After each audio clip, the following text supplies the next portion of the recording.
નમસ્કાર વિદ્યાર્થી મિત્રો, કેમ છો? મજામાં? એકદમ તાજા હશો. ચાલો આપણે આજે શરૂઆત કરવા જઈએ છીએ જૈવ વિવિધતાનું નુકસાન થવાના કારણો અથવા તો જૈવ વિવિધતાને એટલી બધી હદે જે નુકસાન થયું. લાસ્ટ લેક્ચરમાં આપણે ભણ્યા કે એટલું બધું નુકસાન થાય છે, તે નુકસાન થવાના મૂળભૂત કારણો કયા કયા છે.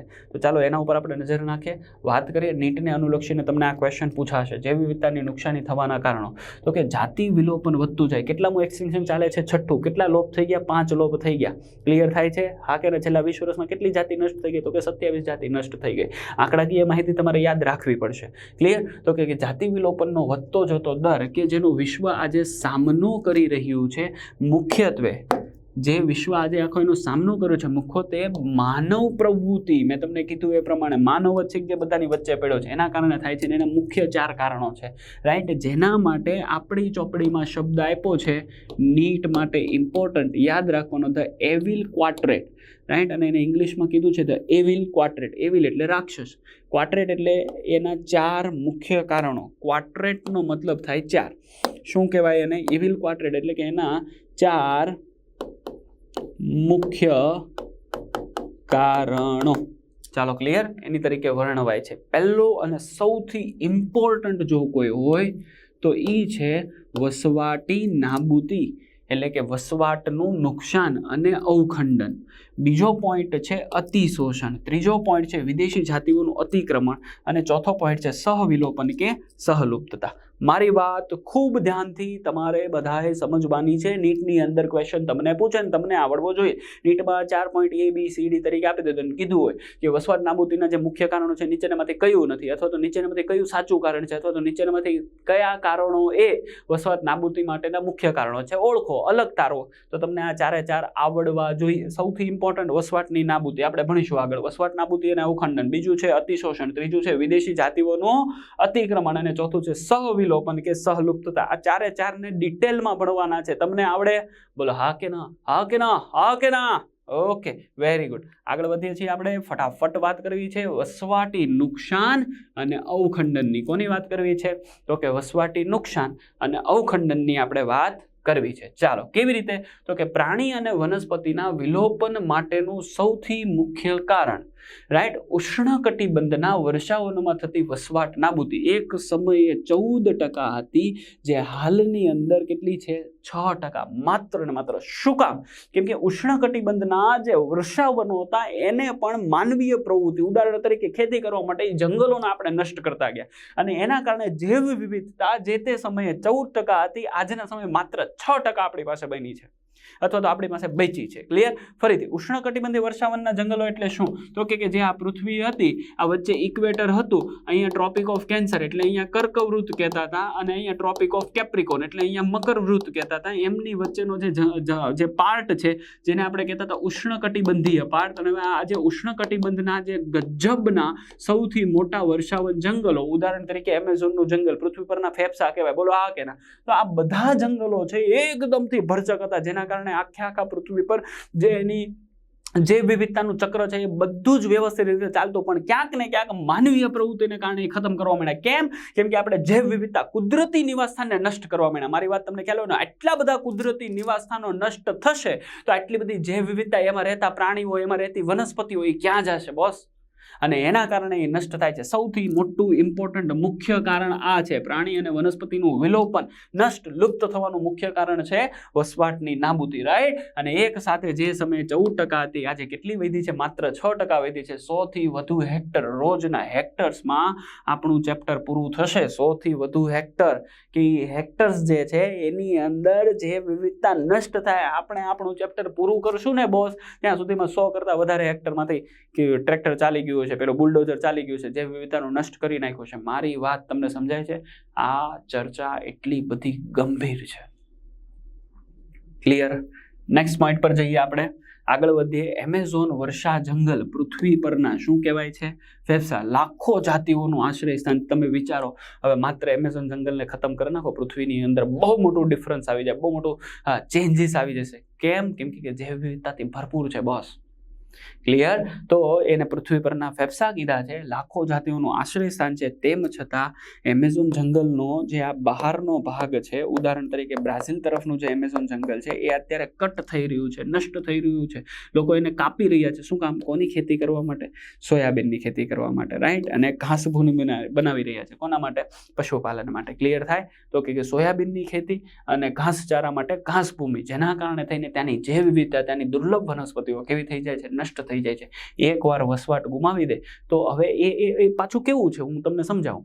એક જગ્યા પર, જે જગ્યા પર એ ઉગે છે એ એનું વસવાટ છે, ત્યાં એ જાતિનું અનુકૂલન છે. હવે એ જાતિ દોડીને, નાચીને, કૂદીને, ભાગીને કોઈ બીજી જગ્યા પર જઈને વસવાટ કરવાની નથી. ક્લિયર? એટલે એ ત્યાંથી ગઈ એટલે એનું શું થઈ જશે? વિલોપન થઈ જશે. ચાલો, ક્લિયર? જેમ કે તમને મેં દેખાડ્યું તો કે આખું એમેઝોનનું જંગલ ધીરે ધીરે તમે જુઓ આ કેટલું ડેન્સ જંગલ છે, તમને જમીન નહીં દેખાતી હોય, રાઈટ? અમેઝોન નદી પાસ થાય છે, આવડું મોટું ગજબનું ઊંડામાં ઊંડું અથવા તો સમજી લો ગીચમાં ગીચ જંગલ છે. આ નષ્ટ થાય એટલે જૈવ વિવિધતાને ખૂબ મોટી અસર પડે. ક્લિયર? અહીંયા સુધીની વાત સમજાય છે? બીજું, વસવાટ નુકસાન અને અવખંડનમાં આપણે લઈએ કે વસવાટ નાબૂદી ઉપરાંત આપણે પ્રદૂષણ પણ વધારી રહ્યા છીએ, જેના કારણે ઘણી જાતિઓના અસ્તિત્વ માટે ખૂબ મોટો ખતરો છે. તમને કદાચ વાત અજુગતી લાગશે, પણ પૃથ્વી ઉપર મનુષ્ય જાતિના વારંવાર અને વધતો જતો પ્લાસ્ટિકનો ઉપયોગ એ પણ આ બધી અન્ય જાતિ માટે નુકસાનકારક છે. તમને એક નાનકડું તો આપણે ગુજરાતનું એક્ઝામ્પલ સમજાવું.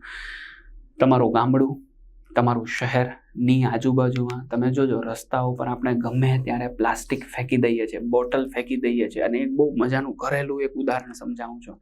આપણે ત્યાં ખોરાક હોય, નાસ્તો હોય, કેવા પ્લાસ્ટિકની કોથળીમાં પેક કરીને આપે. અથવા તો એનાથી પણ ઘરેલું એક્ઝામ્પલ સમજાવું. એઠવાડ હોય ને, એઠવાડ, ઘરનો એઠવાડ, અથવા તો ક્યાંય પિકનિકમાં ગયા હોય, ક્યાંય પ્રવાસમાં ગયા હોય, પછી એઠવાડ હોય, વધેલો કચરો હોય, વધેલું શાક ભાખરી રોટલી હોય, એને પ્લાસ્ટિકની કોથળીમાં પેક કરીને આપણે કચરા ટોપલીની આજુબાજુમાં કે રસ્તામાં ફેંકીએ.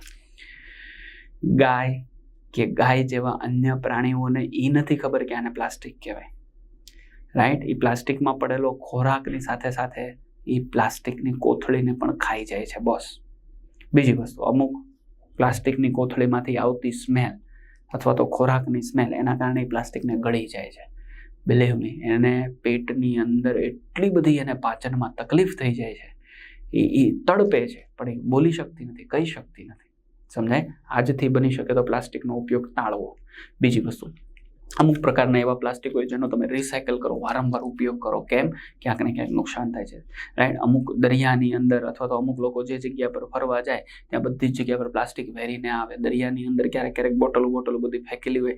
આ માછલીઓની પાસે જઈ માછલીઓ એને ખાઈ પણ ન શકે, એને પચાવી પણ ન શકે, એનું કશું જ ના કરી શકે. ઘણીવાર તો જે પેલી નેટ હોય ફિશિંગ કરવાની અથવા તો પ્લાસ્ટિકની પેલી જાળી હોય, તો એમાં એ પ્રાણીઓ આવીને કેવા થઈ ગયા હોય, એમાં પેક થઈ ગયા હોય, એમાંથી નીકળી પણ ના શકે ને એ એનાથી પરેશાન થઈ જાય. તમને મારી વાત ક્લિયર થાય છે? સમજાય છે? એટલું નુકસાન થઈ જાય. ઉદાહરણ તરીકે હું સમજાવું. 14મી જાન્યુઆરી છે, પતંગ ચગાવો છો? ના, નહીં. આપણે ત્યાં બહુ મોટો ઉત્સવ છે, પણ એ પતંગના કારણે ઘણા બધા પક્ષીઓને એ દિવસ આખો ડિસ્ટર્બ થઈ જાય છે. એમના માટે શોકનો દિવસ હોય છે. આપણે એટલું બધું કામ કરીએ, એટલી બધી સેવા કરીએ, પણ તેમ છતાંય પક્ષીઓ તો મરે જ છે, બોસ. ક્લિયર થાય છે મારી વાત? સમજાય છે? એટલે ક્યાંક ને ક્યાંક આપણે જૈવ વિવિધતાને નુકસાન કરી રહ્યા છે. એટલે પ્રદૂષણ પણ શું થઈ ગયું છે? વધી રહ્યું છે. વસવાટ નાબૂદી તો થાય છે, પણ ઉપરાંત પ્રદૂષણ. હવે બીજું પ્રદૂષણ હું તમને સમજાવું. કેવું પ્રદૂષણ? ઉદાહરણ તરીકે તમારી બાજુમાંથી મસ્ત મજાની નદી જાય છે. મેં તમને કદાચ કીધું હોય કે ના કીધું હોય, જેતપુરનો એક બહુ ફેમસ કિસ્સો છે. જેતપુરની અંદર બાંધણીનું પ્રોડક્શન, બાંધણીની સાડીનું પ્રોડક્શન થાય, ફૂલ ઓફ કેમિકલ્સ. એના ઉપર કલર લગાડે. એનું એ કેમિકલ વાળું પાણી ડાયરેક્ટ ભાદર નદીમાં છોડી દેવામાં આવે. ભાદરમાં વારંવાર પાણી નાખવાના કારણે ભાદરનું પાણી આજ કેમિકલ વાળું થઈ ગયું છે. હવે એ કેમિકલ વાળા પાણીમાં ભાદર, મીઠા પાણીની માછલીઓ પણ બોસ ના જીવી શકે. એનો મતલબ કે પ્રદૂષણ વધવાને કારણે પણ ત્યાંના લોકલ વસવાટ નાબૂદી અથવા તો એનું અવખંડન થાય. ક્લિયર થાય છે? જૈવ વિવિધતાને નુકસાન થાય. આ તો મેં તમને નાના એક્ઝામ્પલ આપ્યા. હવે વિચારો, આવું તો પૃથ્વી પર સમાજમાં તો કેટલા આવા એક્ઝામ્પલ છે. Ganga project, Yamuna project. ગંગાને બોસ આપણે ખતમ કરી નાખી છે. નકરી અસ્થિ વિસર્જન, નાવું, ફૂલડા, આ તે બધું જ. વિચારો, ગંગાનું પાણી અત્યારે આપણે પીવા લાયક નથી રહેવા દીધું, જસ્ટ બીકોઝ ઓફ. હવે જો આપણા માટે પીવા લાયક પાણી ન હોય તો એની અંદર રહેતી માછલીઓ, એની અંદર રહેતા જીવ માટે તો એ કેટલું ખરાબ હશે. ક્લિયર થાય, સમજાય? એટલે ત્યાં જૈવ વિવિધતાના કારણે નુકસાન થશે. વિશાળ ભૂખંડોમાં વસવાટ નાબૂદીના કારણે પક્ષી સસ્તન કે જે પ્રવાસી પ્રકૃતિવાળા છે, જોખમી વસ્તીમાં પણ એમનો ઘટાડો થઈ રહ્યો છે. સાંભળો, જોખમી રીતે એનો ઘટાડો થઈ રહ્યો છે. કેવી રીતે હું તમને કહું. મોબાઈલ ટાવર, કદાચ તમે લોકોએ રોબોટ 2.0 નામનું પિક્ચર જોયું હશે. આ રોબોટ 2.0 નું જો પિક્ચર તમે જોયું હોય તો તમને ખબર હશે કે એની અંદર એક જ વસ્તુ કીધી છે કે જે વેવલેન્થ 4G અને 5G આવી રહી છે એના કારણે માઇગ્રેટરી બર્ડ છે કે જે એક જગ્યાએથી લાંબો પ્રવાસ કરીને બીજી જગ્યાએ જાય છે, એ જ્યારે જાય ત્યારે એમને જે એનો રસ્તો છે એ રસ્તો નાપવામાં ડિસ્ટર્બન્સ થઈ જાય છે. રાઈટ? એ લોકો મરી પડે છે. રાઈટ? એ લોકો સમજી લો સર્વાઈવ નથી કરી શકતા, જીવી નથી શકતા. રાઈટ? એ લોકોના જે ઈંડા પેદા થાય છે, ઈંડાના જે કવચો રહે છે એ કાચા રહી જાય છે. મતલબ એક સમય કદાચ એવો આવશે 4G અને 5G કે એના કરતાં પણ વધારે વેવલેન્થને કારણે કે પક્ષીઓ સર્વાઈવ નહીં કરી શકે. અને તમને બધાને ખબર છે કે આહાર ઝાડની મુખ્ય જાતિ, પેલો વિમાનવાળી થિયરી ખબર છે ને, પાંખો. રાઈટ? એટલે મૂળભૂત જે આપણી પૃથ્વીને સર્વાઈવ કરતી જે કી સ્પીસીસ છે, મુખ્ય જાતિઓ છે, એમાંની કોઈ જાતિ આહાર શૃંખલાની નુકસાન પામશે તો એ ક્યાં બીજી રીતે મનુષ્ય જાતિને નુકસાન થશે અને થશે. તો એ પોઈન્ટને લઈને અહીંયા વાત કરેલી છે. રાઈટ? મેં તમને સમજાવ્યું એ પ્રમાણે તમે ખાલી એક નાનકડો આમ તો નજારો તમને સમજાવવા માટે મૂક્યો છે. રાઈટ? લાખો વર્ષો લાગી જાય એક ઝાડવાને ઊભું થતા બનતા, 5 સેકન્ડથી 10 મિનિટ થાય શું કરતા? એ ઝાડવાને કાપતા. હલો, ક્લિયર થાય છે મારી વાત? અને તમે જુઓ અહીંયા કેવડું મોટું પ્રદૂષણ. આ તો મેં ખાલી એક ઇન્ડસ્ટ્રીનું ફોટોગ્રાફ મૂક્યો. આવી તો લાખો ઇન્ડસ્ટ્રી ચાલતી હશે કે જે રોજ લાખો ટન ધુમાડો ક્યાં છોડતી હશે? વાતાવરણમાં. મિત્રો, ક્લિયર? તો આ બહુ ગંભીર પોઈન્ટ છે. આપણે બાયોલોજીના સ્ટુડન્ટ તરીકે આને સમજીએ, આની અવેરનેસ લાવીએ. હવે તમને કીધું હતું તમારો જન્મદિવસ હોય તો તમારે શું કરવાનું છે બોસ? તમારો જન્મદિવસ હોય તો વૃક્ષો વાવવાના છે, લોકોને વૃક્ષો માટે જાગૃત કરવાના છે. કોઈ ગમે ત્યાં કચરો ફેંકે તો એને ના પાડવાની, ગમે ત્યાં થૂકે તો ના પાડવાની, હક છે આપણો. રાઈટ? એક વાર બોલશે, બીજી વાર બોલશે, પણ લડવાનું કે અહીંયા નહીં ફેંકાય તો નહીં જ ફેંકે, કચરો નહીં ફેંકવાનો. આપણે હેબિટ રાખવાની જેના કારણે બીજા લોકો સુધરે. ક્લિયર? આગળ વધીએ આપણે. અતિશોષણની વાત કરીએ. અતિશોષણ એટલે શું? તો કોઈ વસ્તુ આપણને મળે છે, રાઈટ? એ વસ્તુને વારંવાર લેવાથી ત્યાં તો સોર્સ ખાલી થઈ જાય. હવે તમે સમજી લો કે એક બોર હોય, નીચે પાણી હોય અને એમાંથી પાણી લઈએ, પણ સતત પાણી લેવામાં આવશે તો એક સમયે જમીનના ભૂખંડની અંદર, ભૂપળની અંદર જે પાણી છે એ ખૂટી જશે. તમારે બીજો બોર કરવો પડશે. એનો ઉપયોગ જેટલી જરૂર હોય એ જ પ્રમાણે કરાય. ઇવન પાણીને પણ બાળકો આપણે બચાવવાનું છે, રાઈટ? એનો ઉપયોગ જેટલી જરૂર છે એટલું જ કરાય. 2 ડોલથી નાહી લેતા હોય તો 10 ડોલ લઈને કલાક હજી બાથરૂમમાં કાઢવાની જરૂર નથી. પાણીનો ઉપયોગ વ્યવહારિક રીતે કરીએ અને બીજાને પણ સમજાવીએ.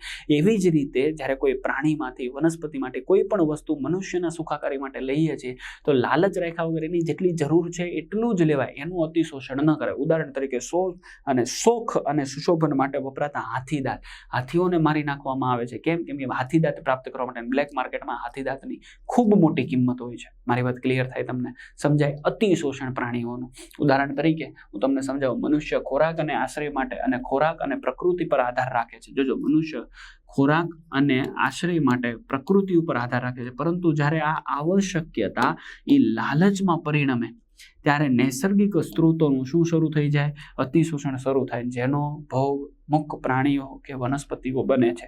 ઉદાહરણ તરીકે તમે જુઓ, અહીંયા ઘણા બધા લખ્યા છે. અમેરિકાની અંદરનું આ એક પક્ષી છે જેનું નામ છે પેસેન્જર પિજિયન.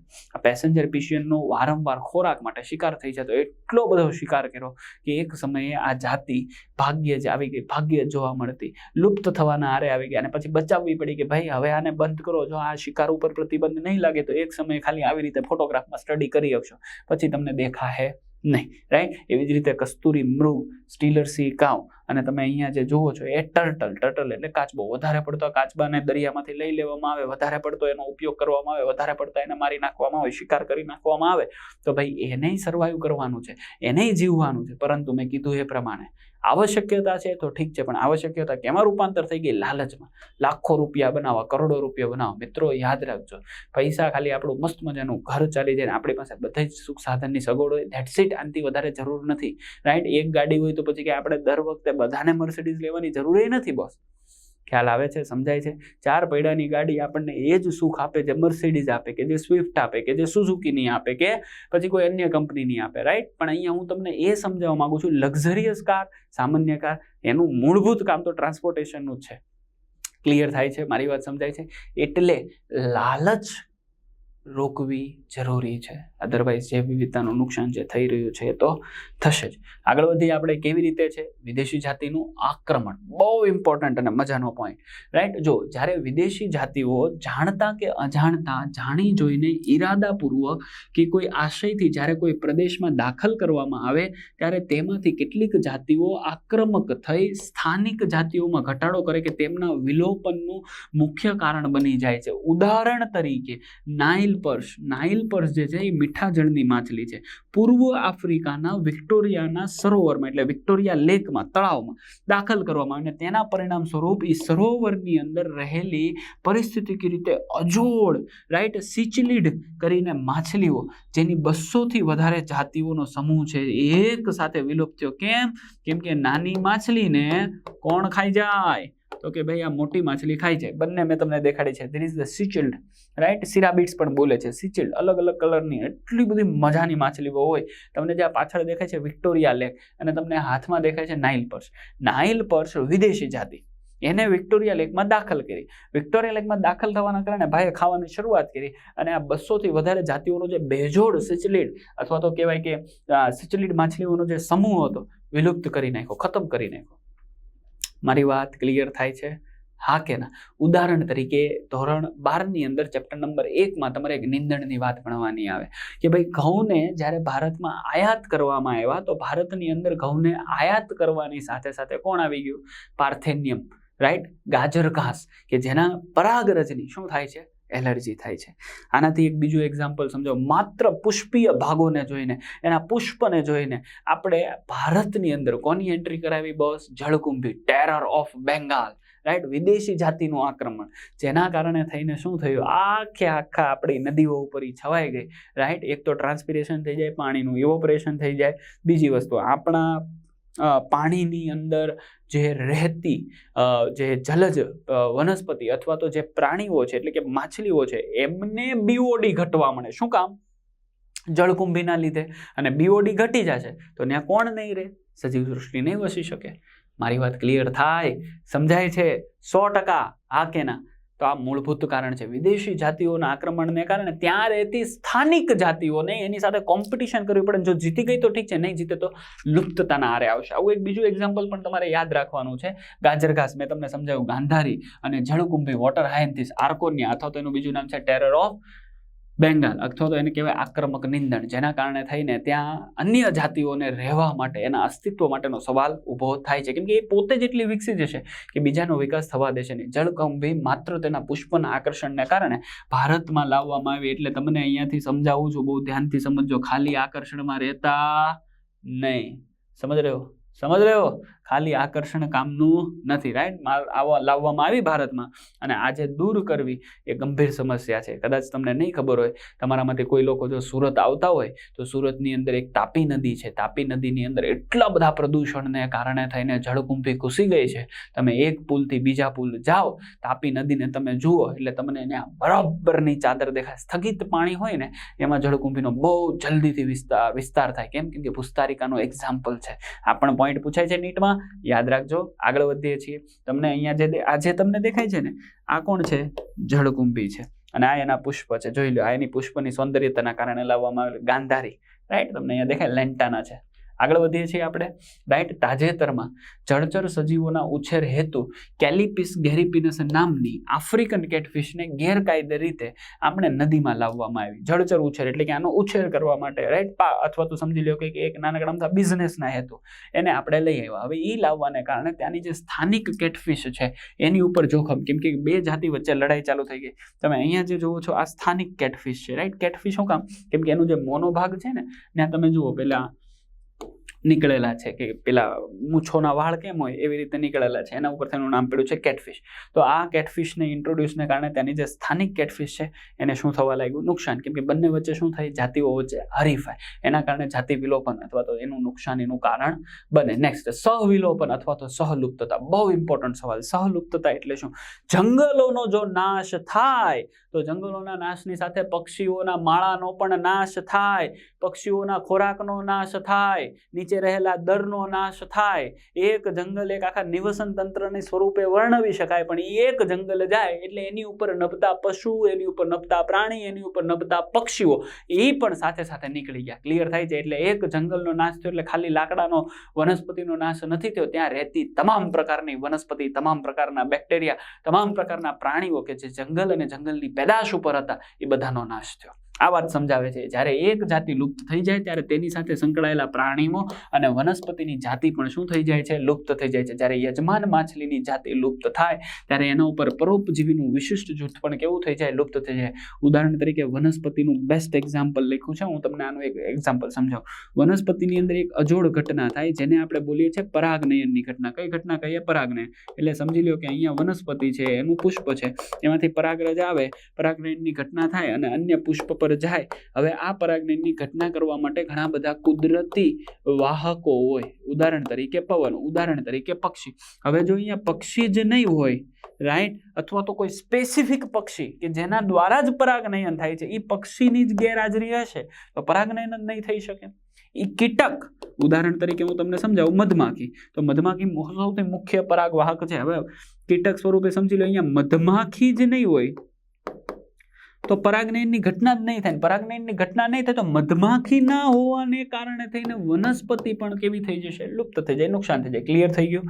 બીજો પોઈન્ટ આપણે સમજીએ, રાઈટ. અહીંયા એક્ઝામ્પલ મેં તમને મધમાખીનું આપ્યું જ છે. તમે જો નેક્ટર સકિંગ કરે છે અને નેક્ટર સકિંગ કરતા કરતા એમનો જે આ ત્રીજો પગ હોય ને, તમને અહીંયા દેખાશે, રાઈટ. એ ત્રીજો પગ પાસે હિંજ હોય કે જ્યાં એની પરાગ કોથળી હોય ને એમાં એ પરાગ નાખે અને એક જગ્યાએથી બીજી જગ્યાએ થાય, પરાગ વહન થાય.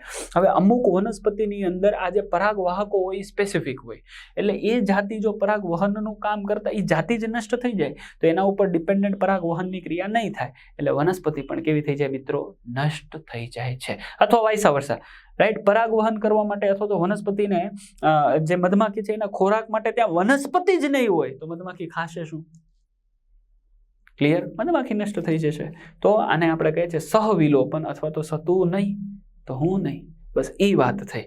ક્લિયર? અહીંયા સુધી સમજ રહ્યો? ક્લિયર? તો અહીંયા મેં તમને મુખ્ય 4 કારણો કીધા. બહુ મોટું થેન્ક યુ કહું છું અને આના પછીના નેક્સ્ટ પોઈન્ટની અંદર આપણે નેક્સ્ટ લેક્ચરમાં વાત કરશું. ક્લિયર? જો શરૂઆતથી ફરીથી આપણે કયા મુખ્ય કારણ કીધા? સહવિલોપન, સહલુપ્તતા.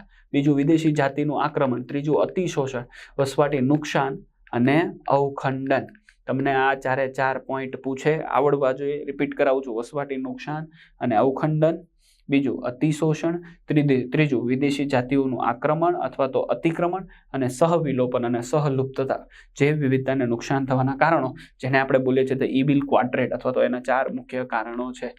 યાદ રહેશે બાળકો? 100% ભૂલશો? બોલો ના. સર ન ભૂલાય. ભૂલવાનું તો થતું જ નથી. ગમે તે થાય મહેનત કરવાનું છે, આગળ આવવાનું છે અને જીવનની અંદર બેસ્ટમાં બેસ્ટ શું બનવાનું છે? ડોક્ટર બનવાનું છે.